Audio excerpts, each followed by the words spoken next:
comes to the world of entertainment and NASCAR, which definitely qualifies as entertainment, NASCAR does find itself not just in its own lane, but really on its own track. And I think that the organization is finding that to be a double-edged sword. For quite some time, they didn't have to share their fans with anyone else. But as things become more digital and more diverse, I think NASCAR is having trouble attracting younger fans. Enter Pixar and their Cars franchise, where clearly you have a relationship where they both rotate each other's tires. Because it's a very quiet week in the entertainment news business, because everybody's focused on the Oscars, which are of course this Sunday. But I think it's interesting that NASCAR held a press conference because their fan base doesn't really pay attention to the Oscars. The Hollywood Reporter just released some polls saying that 60% of Americans can't name a single Best Picture contender. That's amazing. That is like, wow, talk about, most people only going to a movie once a month, if that. That really underscores that reality for Hollywood. And then also, 66% of Americans said that they turn off the TV or switch the channel if an awards show gets political. And when an awards show gets political, that usually means anti-Trump. And NASCAR fans, I think we can safely say, are largely pro-Trump, or at least not vehemently opposed to Trump, right?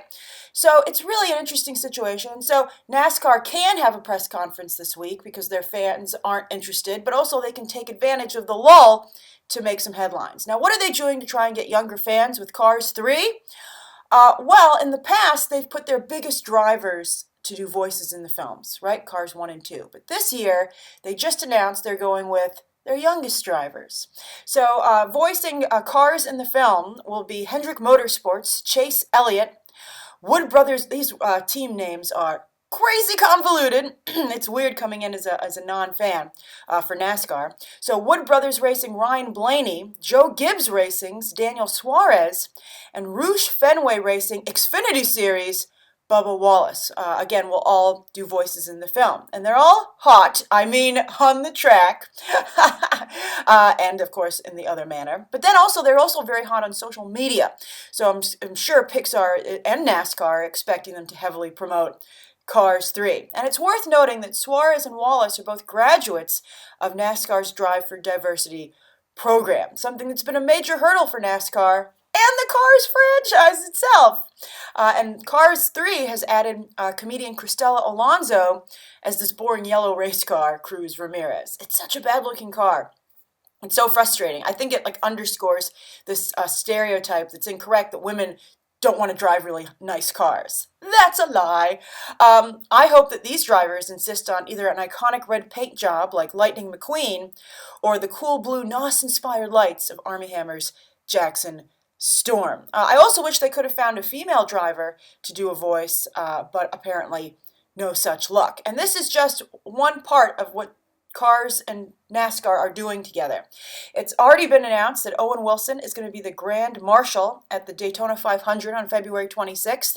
He gets to say, "Drivers, start your engines," which is so cool. It's not only for Owen Wilson, but also for Cars, because basically Lightning McQueen gets to say it. I'm sure that Lightning McQueen, they have life-size cars that they use in the parades for Disney and press events like this press conference. I'm sure that'll do a couple laps as well.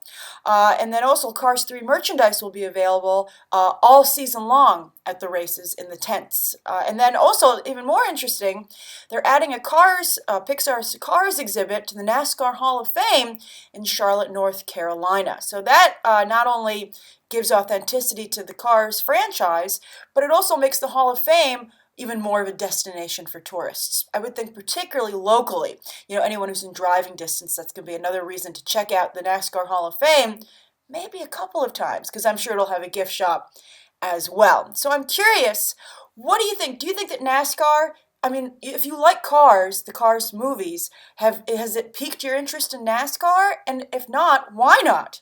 And what do you think of these drivers? When you see that this is who's driving for NASCAR these days, this is the future of NASCAR, does it maybe make you feel a little bit differently about the sport? And if you're an old school NASCAR fan, do you like all these changes? Or are you like, I'm going to turn off. I'm going to change the channel like I do at the awards season, because I know a lot of you have some problems with forced diversity, but clearly these drivers, Saurez and Wallace, they know their stuff. Also, do you have any more increased interest in visiting the NASCAR Hall of Fame? So hopefully we'll see their cars soon. Cars 3, a little light on visuals, but this I think is a great headline. All right, write your thoughts down below, and you can check out some more videos, including Cars 3 stuff, right now.